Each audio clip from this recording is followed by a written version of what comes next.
सभी का एक बार फिर से हमारे इस चैनल में जिसका नाम है ऑल हिट एग्जाम। और दोस्तों आज के इस वीडियो में हम लोग देखेंगे यूपी पुलिस री एग्जाम 2024 की तैयारी के लिए यूपी पुलिस 20 दिसंबर 2020 का पेपर, जिसमें कि जीके जनरल नॉलेज के जो सभी 38 प्रश्न पूछे गए थे, उन सभी 38 प्रश्नों को इस वीडियो में हम लोग उसको लाइव हल करेंगे। उसके ऑफिशियल आंसर की, यानी कि उसके जो ऑफिशियल उत्तर कुंजी बताई गई है उसी उत्तर कुंजी के हिसाब से उसके विस्तृत व्याख्यात्मक हल के साथ उसको हल करेंगे। दोस्तों ये आपका प्रीवियस ईयर का पेपर होगा एक तरीके से, और प्रीवियस ईयर के पेपर जो होते हैं यानी कि लास्ट ईयर के जो पेपर होते हैं वो आने वाली परीक्षा के लिए काफ़ी हेल्प करते हैं तैयारी करने में उन नए बच्चों को जो पहली बार यूपी पुलिस परीक्षा की भर्ती को इस बार देने के लिए जा रहे हैं 2024 वाले पेपर में।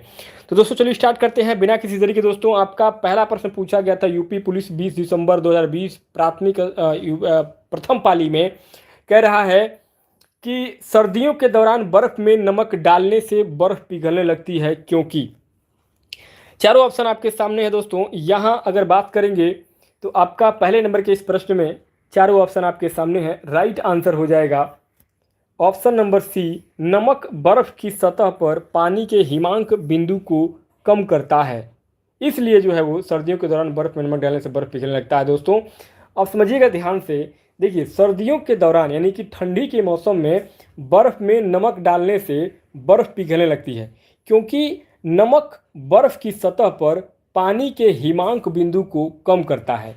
हिमांक बिंदु क्या है? हिमांक बिंदु वह अधिकतम ताप होता है जिससे कम तापमान होने पर कोई भी द्रव जमने लगता है।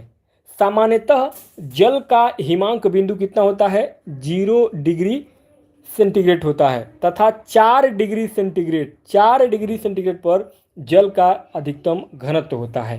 तो यहाँ आपका ऑप्शन नंबर सी हो जाएगा, नमक बर्फ की सतह पर पानी के हिमांक बिंदु को कम करता है, इसलिए जो है वो आपका बर्फ पिघलने लगता है। ऑप्शन नंबर सी आपका सही हो जाएगा। चलिए नेक्स्ट आगे अगला क्वेश्चन नंबर सेकंड कह रहा है, निम्नलिखित में से किस तारीख को अंतर्राष्ट्रीय शांति दिवस के रूप में मनाया जाता है?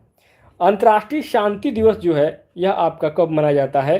तो यह मनाया जाता है आपका 21 सितंबर को। 21 सितंबर को अंतर्राष्ट्रीय शांति दिवस के रूप में मनाया जाता है। संयुक्त राष्ट्र ने 1981 ईस्वी में संयुक्त राष्ट्र ने शांति दिवस मनाए जाने की शुरुआत की थी, और सबसे पहली बार अंतर्राष्ट्रीय शांति दिवस जो है वो आपका सितंबर महीने के तीसरे मंगलवार को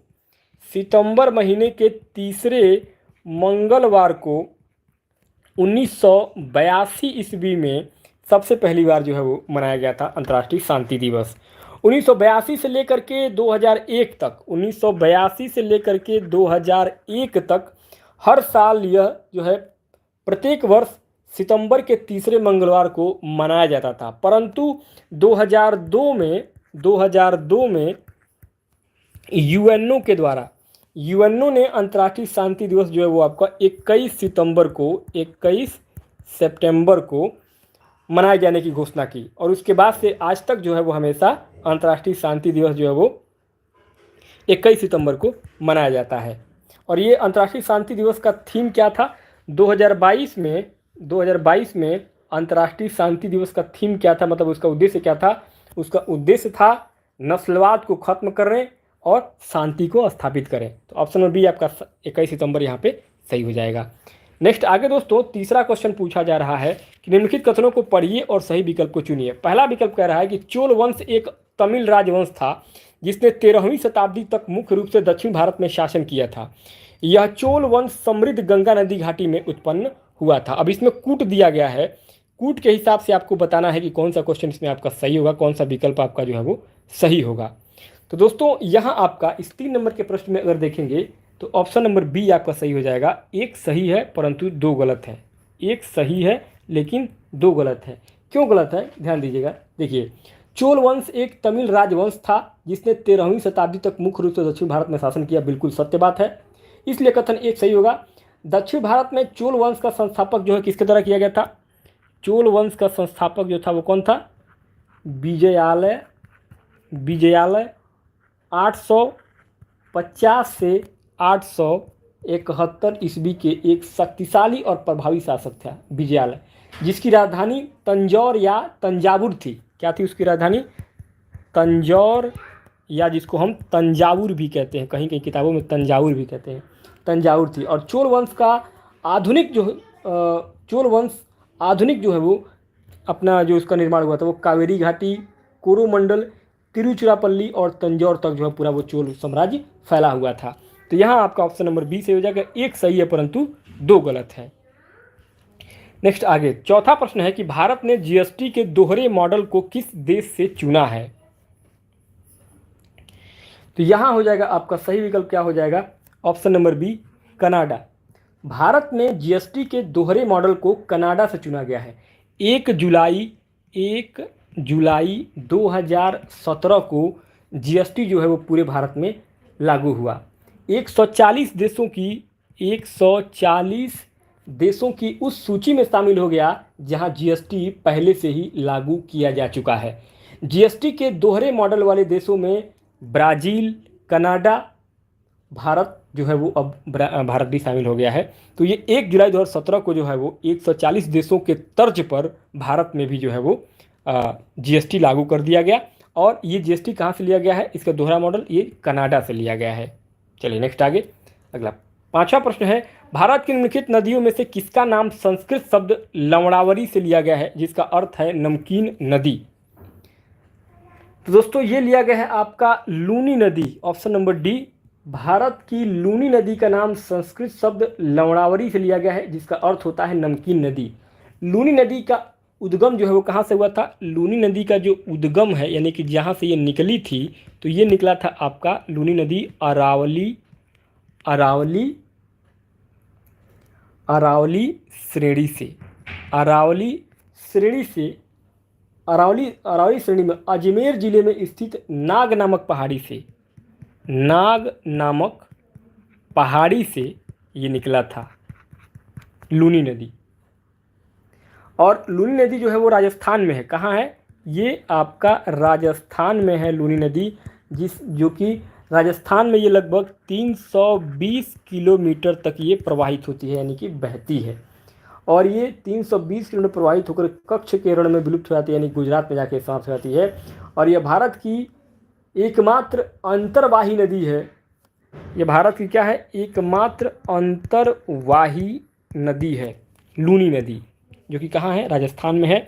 320 किलोमीटर तक जो है ये बहती है और कच्छ केरल में जाकर समाप्त होती है। कच्छ कारण कहाँ है? कच्छ कारण आपका गुजरात में है। चलिए नेक्स्ट आगे अगला छठा प्रश्न है, चीनी मुद्रा को क्या कहा जाता है? चीनी मुद्रा को क्या कहा जाता है दोस्तों? चीनी मुद्रा को रेनमिनबी कहा जाता है चीनी मुद्रा को, जिसे युआन के भी नाम से जाना जाता है। किसके नाम से? चीनी मुद्रा को हम युआन के भी नाम से जानते हैं। चीन क्या है? चीन विश्व का सर्वाधिक जनसंख्या वाला देश था, लेकिन इस समय वर्तमान में भारत हो गया है और सर्वाधिक देशों के साथ सीमाएं भी साझा करता है चीन चीन जो है वो टोटल 13 देशों के साथ इसकी सीमाएं लगती हैं। चीन की सबसे बड़ा जो है वो सीमा साझा करने वाला देश भी है। चीन की राजधानी कहाँ है? बीजिंग जो है वो चीन की राजधानी है। इसकी चीन की अगर बात करें वाणिज्यिक राजधानी, भारत की वाणिज्यिक राजधानी कहाँ है? मुंबई। और चीन की वाणिज्यिक राजधानी कहाँ है? संघाई, जहाँ से कोरोना स्टार्ट हुआ था, संघाई। चलिए नेक्स्ट आगे सातवां प्रश्न है, चीन की ग्रेट वॉल मोटर कंपनी ने भारत के किस राज्य सरकार के साथ $1 बिलियन निवेश करने के लिए समझौता ज्ञापन MOU पर हस्ताक्षर किया है? तो दोस्तों ये किसके साथ किया गया है? तो ये किया गया है आपका महाराष्ट्र राज्य सरकार के साथ, महाराष्ट्र के साथ। चीन की ग्रेट वॉल मोटर कंपनी ने भारत के महाराष्ट्र राज्य सरकार के साथ $1 बिलियन निवेश करने के लिए समझौता ज्ञापन MOU पर हस्ताक्षर किए हैं। महाराष्ट्र राज्य में इस उद्योग से रोजगार सृजन के साथ साथ आधारभूत संरचना का भी निर्माण होगा, इसलिए आपका ऑप्शन नंबर डी यहाँ पे महाराष्ट्र सही हो जाएगा। आगे आठवां प्रश्न है, भारत के उस पड़ोसी देश का नाम बताइए जिसके साथ भारत और जापान ने मई 2019 में ईस्ट कंटेनर टर्मिनल को संयुक्त रूप से विकसित करने के लिए एक समझौते पर हस्ताक्षर किए हैं। तो दोस्तों ये हुआ है श्रीलंका के साथ। ऑप्शन नंबर आपका डी सही हो जाएगा। श्रीलंका के साथ भारत और जापान ने 2019 में एक समझौते पर हस्ताक्षर किए हैं और इस समझौते के अंतर्गत 35 वर्षों की अवधि के लिए निर्माण, संचालन और स्थानांतरण के आधार पर ईस्ट कंटेनर टर्मिनल को विकसित करने के प्रस्ताव को मंजूरी दे दिया गया है। तो ऑप्शन नंबर आपका डी यहाँ पे श्रीलंका सही हो जाएगा। आगे 9वां प्रश्न है, निम्नलिखित में से कौन सा पर्वत दर्रा भारत के उत्तराखंड राज्य में स्थित है? तो यह जो है कौन सा दर्रा होगा, तो यह होगा आपका लिपुलेख दर्रा। लिपुलेख पर्वतीय दर्रा भारत के उत्तराखंड राज्य में स्थित है और यह दर्रा जो है भारत को चीन से जोड़ता है। भारत को चीन से जोड़ता है ये दर्रा, लिपुलेख दर्रा।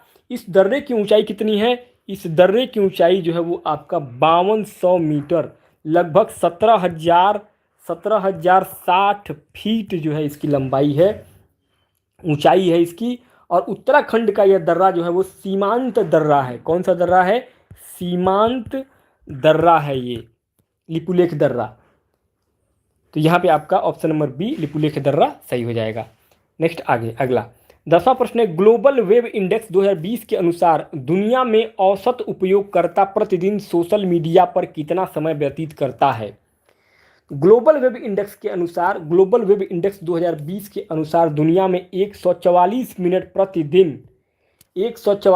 प्रतिदिन जो है एक उपयोगकर्ता यानी कि एक यूजर जो है वो अपना सोशल मीडिया पर समय गंवा रहा है, व्यतीत कर रहा है। यह जो रिपोर्ट है यह लंदन की एक रिसर्च फर्म ने जारी किया है और सोशल मीडिया सभी उपभोक्ताओं को आपस में जुड़ने का एक मंच प्रदान करती है। सोशल मीडिया का मतलब आप लोग समझ रहे होंगे। सोशल मीडिया में आपका फेसबुक आता है, ट्विटर आता है, इंस्टाग्राम आता है, लिंक्डइन आता है। ये सब चीज़ें क्या है? ये सब सोशल मीडिया है। चलिए नेक्स्ट आगे अगला 11वां प्रश्न है, निम्नलिखित में से कौन सा शब्द अनचाहे ईमेल से संबंधित है? अनचाहे यानी कि अनवांटेड ईमेल। तो दोस्तों इसको हम क्या कहते हैं? इसको स्पैम बोला जाता है। स्पैम शब्द जो है वो आपको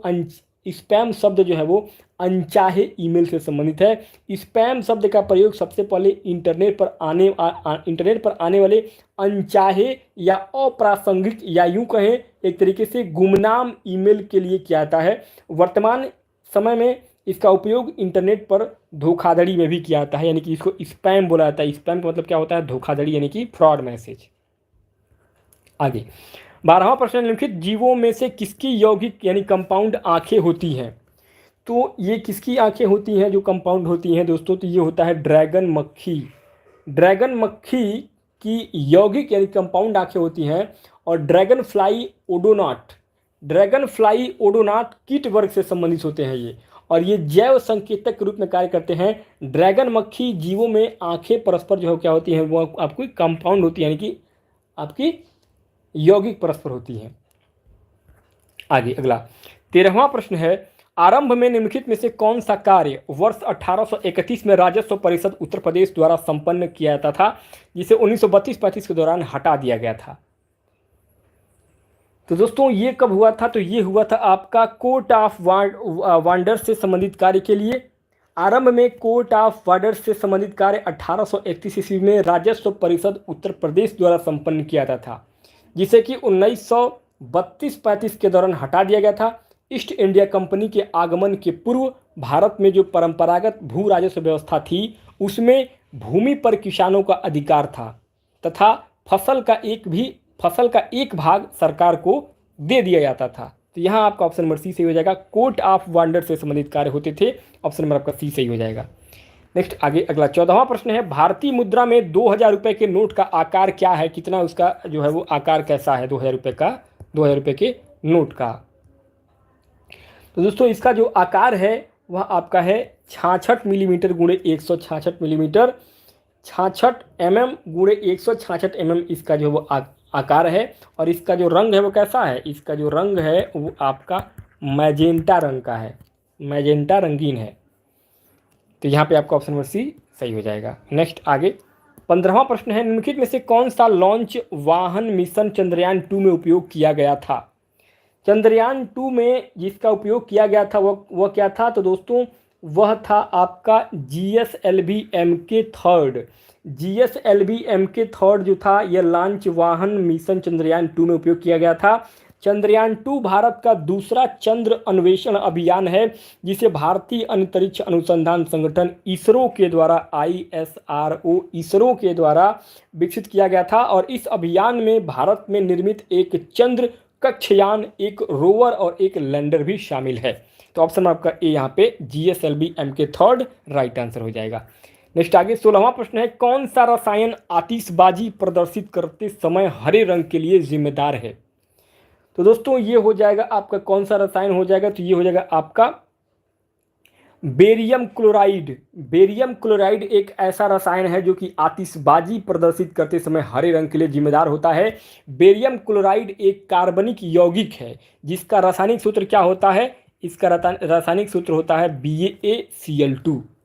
इसका अन्य उपयोग जो है वो कास्टिक क्लोरीन संयंत्रों में, नमकीन घोल के शुद्धिकरण में तथा अनेक लवणों के निर्माण में इसका काम किया जाता है बेरियम क्लोराइड का। तो ऑप्शन नंबर आपका सी यहाँ पे BaCl2 सही हो जाएगा। नेक्स्ट आगे 17वां प्रश्न है, भारत छोड़ो आंदोलन वर्ष 1942 झारखंड में किस नेता के नेतृत्व में लड़ा गया था? तो यह जो लड़ा गया था ये आपका लड़ा गया था राम महतो। राम महतो दोस्तों ये हो जाएंगे आपके चूना राम महतो। भारत छोड़ो आंदोलन 1942 ईस्वी में चूना राम महतो के नेतृत्व में लड़ा गया था। महात्मा गांधी के भारत छोड़ो प्रस्ताव को 8 अगस्त 1942 को स्वीकार कर लिया गया था और यह आंदोलन अखिल भारतीय स्तर पर संचालित किया गया जिससे कि कालांतर में भारत ने आज़ादी हासिल की। तो यह जो है भारत छोड़ो आंदोलन 1942 में झारखंड से स्टार्ट हुआ था, इसमें चूना राम महतो के नेतृत्व में स्टार्ट किया गया था। आगे अगला है, राष्ट्रीय मानवाधिकार आयोग NHRC में कितने सदस्य होते हैं? राष्ट्रीय मानवाधिकार आयोग NHRC में जो सदस्यों की संख्या होती है और टोटल कितनी होती है? टोटल 9 सदस्य होते हैं। और मानवाधिकार संरक्षण अधिनियम 1993 मानवाधिकार संरक्षण अधिनियम 1993 के तहत 12 अक्टूबर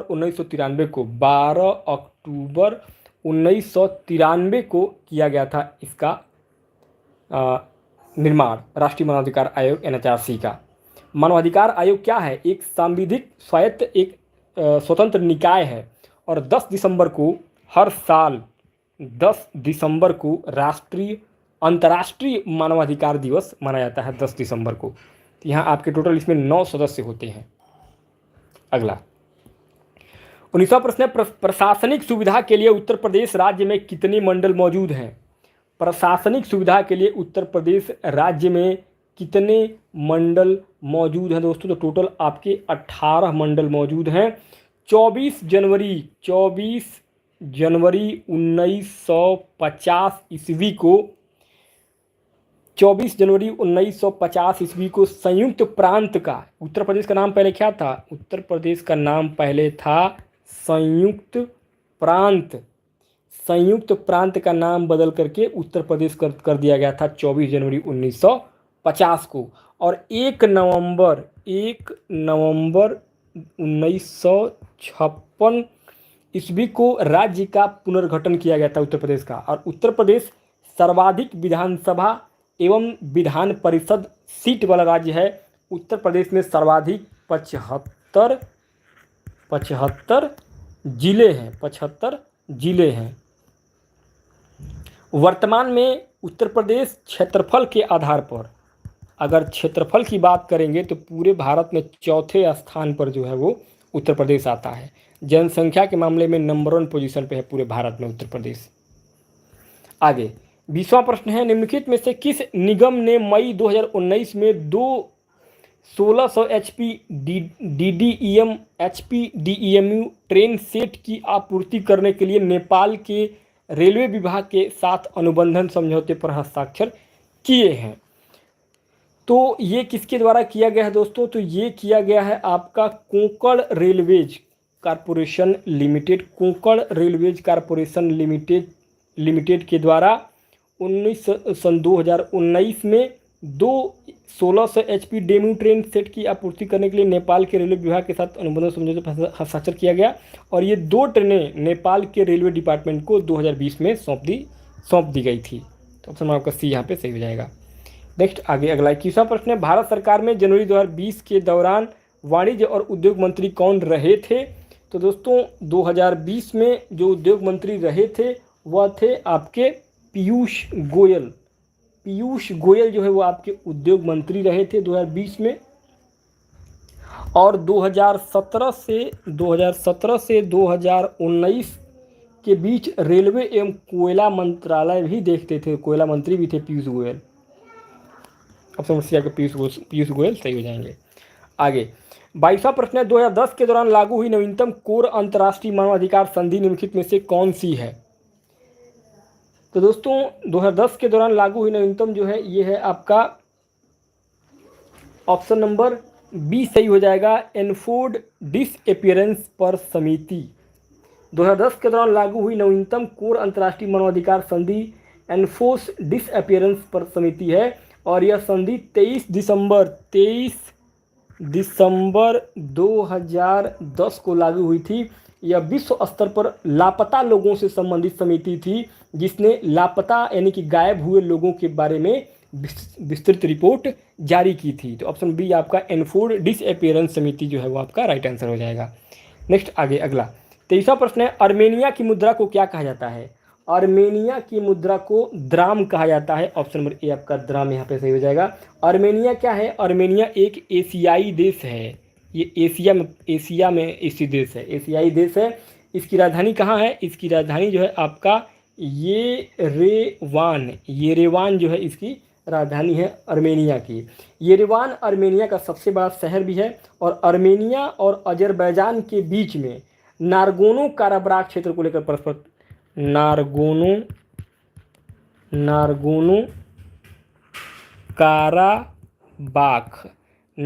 काराबाख एक ऐसा क्षेत्र है जिसके लिए हमेशा आपका अर्मेनिया और अजरबैजान इन दोनों देशों से बराबर लड़ाई होता रहता है। जैसे भारत और पाकिस्तान की लड़ाई होता रहता है किसके लिए? जम्मू कश्मीर के लिए होता रहता है भारत पाकिस्तान की लड़ाई, वैसे आपका अर्मेनिया और अजरबैजान के बीच में युद्ध होता रहता है किसके लिए? नारगोनो काराबाख के लिए। आगे 24वां प्रश्न है, शिक्षा मित्र निम्नलिखित में से किसे कहा जाता है? शिक्षा मित्र दोस्तों किसको कहा जाता है? सभी को पता होगा। शिक्षा मित्र जो है ये क्या है? प्राथमिक विद्यालय के लिए शिक्षक बनने के लिए लोग जो है शिक्षा मित्र ज्वाइन किए थे, बाद में जो है वो इन लोग को भी टैट उट करा करके परमानेंट कर दिया गया। आगे अगला है क्वेश्चन अपना कि निम्नलिखित में से कौन सा कथन सही है? डैश डैश डैश कौन सा कथन सही है दोस्तों? तो सही कथन हो जाएगा आपका ऑप्शन नंबर ए। 1947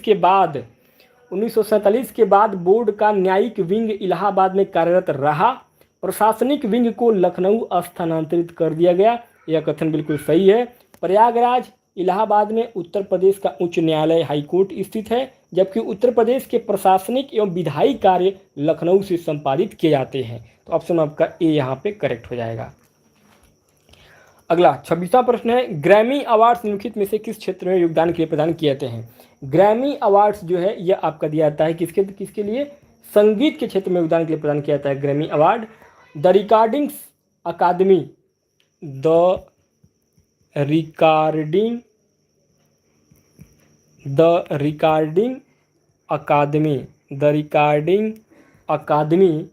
प्रत्येक वर्ष यह पुरस्कार प्रदान करती है। 64वां ग्रैमी पुरस्कार जो है यह पहली बार कहाँ हुआ है? लास वेगास में हुआ है। पहली बार ये बाहर हुआ है लास वेगास में 64वां ग्रैमी अवार्ड्स दिया गया है। MG ग्रैंड गार्डन एरिना में अप्रैल 2022 में इसको आयोजित किया गया था ग्रैमी अवार्ड्स को। चलिए नेक्स्ट आगे 27वां प्रश्न है, कपास प्रौद्योगिकी पर अनुसंधान के लिए केंद्रीय संस्थान कहाँ स्थित है? तो दोस्तों ये कहाँ स्थित है? मुंबई में। कपास प्रौद्योगिकी पर अनुसंधान के लिए केंद्रीय संस्थान मुंबई में स्थित है और इस संस्थान की स्थापना 1976 ईस्वी में केंद्रीय कपास अनुसंधान के नाम से किया गया था। महाराष्ट्र और गुजरात का क्षेत्र जो है वो काली मिट्टी के लिए उपयुक्त है, जहां कपास के उत्पादन की अनुकूलतम दशाएं पाई जाती हैं। तो मुंबई यहाँ पे सही हो जाएगा। आगे 28वां प्रश्न है, निम्नलिखित में से किसके द्वारा जीवन रक्षा के लिए प्रधानमंत्री का पुलिस पदक प्रदान किया जाता है? तो दोस्तों ये किसके द्वारा किया जाता है? इंटेलिजेंस ब्यूरो जिसको हम आईबी भी कहते हैं, आईबी इंटेलिजेंस ब्यूरो द्वारा जीवन रक्षा के लिए प्रधानमंत्री का पुलिस पदक प्रदान किया जाता है।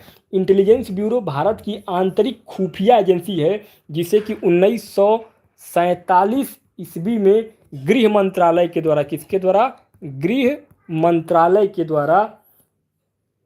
मंत्रालय के अधीन होता है केंद्रीय खुफिया ब्यूरो, जिसको कि हम सीबीआई भी कहते हैं।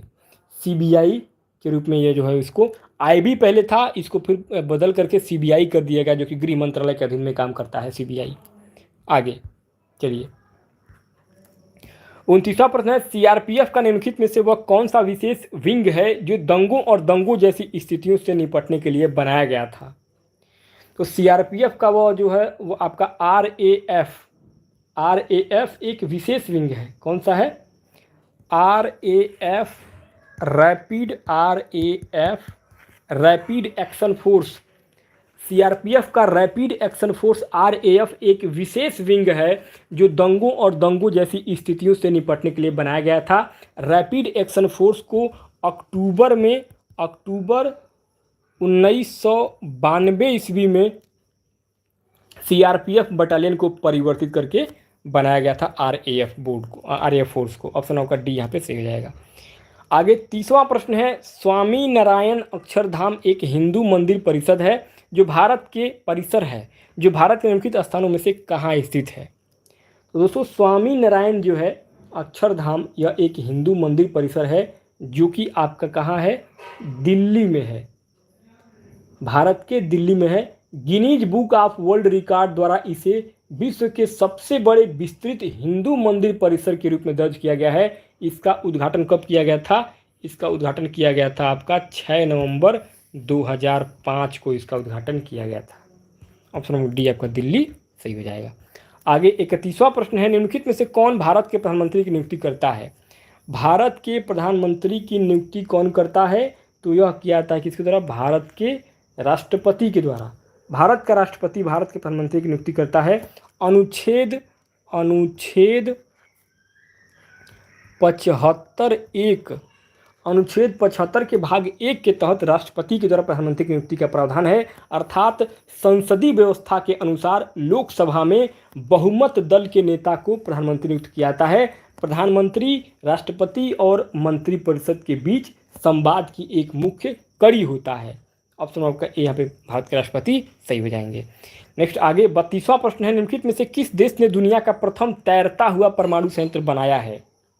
दोस्तों ये किसके द्वारा बनाया गया था? रूस के द्वारा। रूस ने दुनिया का प्रथम तैरता हुआ परमाणु संयंत्र बनाया है। अकादमिक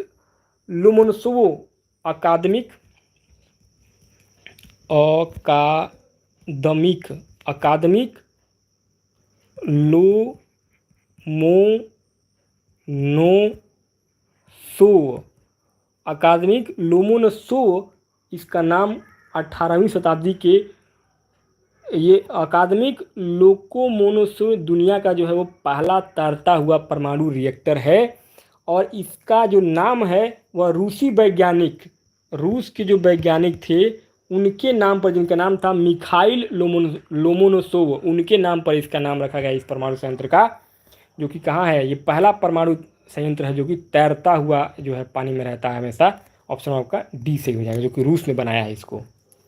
अगला 33वां प्रश्न है, निम्नलिखित में से कौन सी सेना जो भारत सरकार की महत्वपूर्ण एजेंसियों में से है 1982 से वार्षिक कैलाश मानसरोवर यात्रा के सफल संचालन में शामिल होती रही है? तो कैलाश मानसरोवर की यात्रा जब हम करते हैं तो उसमें कौन सी फोर्स जो है वहाँ पे लगातार जो है 1982 से लगातार जो है वो उस यात्रा को सफल बनाने का काम करती है? तो दोस्तों यह जो है किसके द्वारा किया जाता है? यह आईटीबीपी, भारत तिब्बत सीमा पुलिस बल। आईटीबीपी एक ऐसा सेना है जो भारत सरकार की महत्वपूर्ण एजेंसियों में से एक है और 1982 से वार्षिक कैलाश मानसरोवर यात्रा के सफल संचालन में शामिल होती रही है। भारत तिब्बत सीमा पुलिस बल, जिसको आईटीबीपी बोला जाता है, इसकी स्थापना कब किया गया था? इसकी स्थापना किया गया था 24 24 अक्टूबर 1962 ईस्वी को इसकी स्थापना किया गया था। और इसका मुख्यालय कहाँ है? इसका मुख्यालय कहाँ है? नई दिल्ली में इसका मुख्यालय है आईटीबीपी का। नेक्स्ट आगे 34वां प्रश्न है, सीएपीएफएस और सीपीओ के सर्वश्रेष्ठ पुलिस प्रशिक्षण संस्थानों के विजेता को प्रतिवर्ष कितनी ट्रॉफियां प्रदान की जाती हैं? संक्षिप्त रूप अपने सामान्य अर्थ में प्रयोग किए गए हैं। तो दोस्तों यह जो है आपका 3 ट्रॉफियां, ऑप्शन नंबर सी, सीएपीएफएस सीपीओ के सर्वश्रेष्ठ पुलिस प्रशिक्षण संस्थानों के विजेता को प्रतिवर्ष 3 ट्रॉफियां प्रदान की जाती हैं। सीआरपीएफ की स्थापना 1939 में किया गया था। 1939 में सीआरपीएफ की बटालियन की स्थापना किया गया था। और सीआरपीएफ की स्थापना 1939 में क्राउन रिप्रेजेंटेटिव के रूप में किया गया था। आज़ादी के बाद 1949 को संसद के एक अधिनियम के द्वारा इसका नाम केंद्रीय रिजर्व पुलिस बल कर दिया गया। सीआरपीएफ का मुख्यालय कहाँ है? नई दिल्ली में है। और सीआरपीएफ जो है वो किसके अंडर में काम करता है? गृह मंत्रालय के अंडर में काम करता है सीआरपीएफ। तो ऑप्शन आपका यहाँ पे सी, 3 ट्रॉफियाँ दी जाती हैं। ऑप्शन नंबर आपका 3rd करेक्ट हो जाएगा। आगे 35वां प्रश्न है, अंगूर की खेती को आमतौर पर क्या कहा जाता है? तो अंगूर की खेती को आमतौर पर जो कहा जाता है वो आपका विटीकल्चर कहा जाता है। सेरीकल्चर किसको कहते हैं? सेरीकल्चर जो है दोस्तों आपका रेशम के कीड़ों से जो निर्माण होता है उसको रेशम के कीड़ों के लिए हम सेरीकल्चर कहते हैं।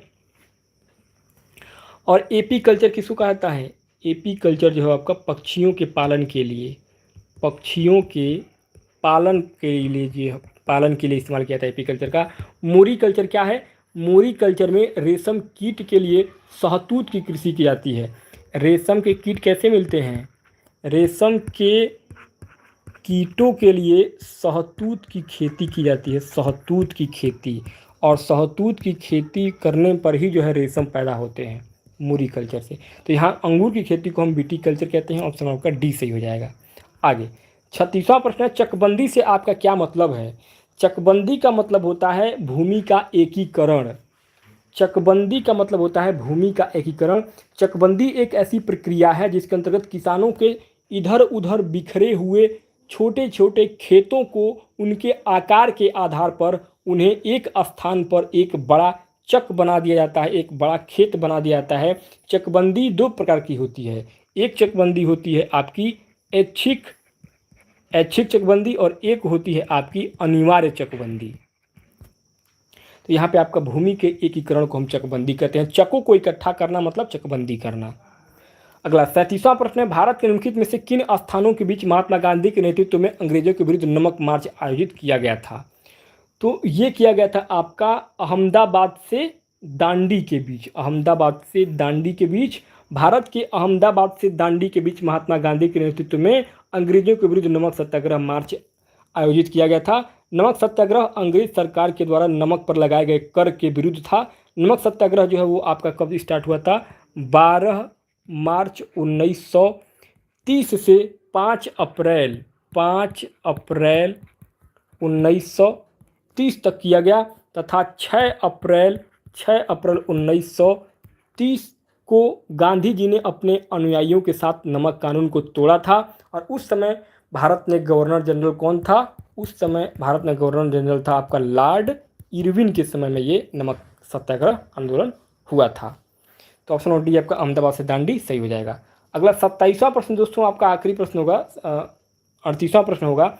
सूची 1 में दिए गए अकबर के शासनकाल के निम्नलिखित अधिकारियों का सूची 2 में दिए गए उनके संबंधित कर्तव्यों से मिलान करिए। सूची 1 और सूची 2 आपके सामने दिया गया है। दोस्तों अगर इसमें मिलान की बात करेंगे तो आपका सही जो मिलान होगा वो हो जाएगा आपका ऑप्शन नंबर सी 4, 3, 1, 2।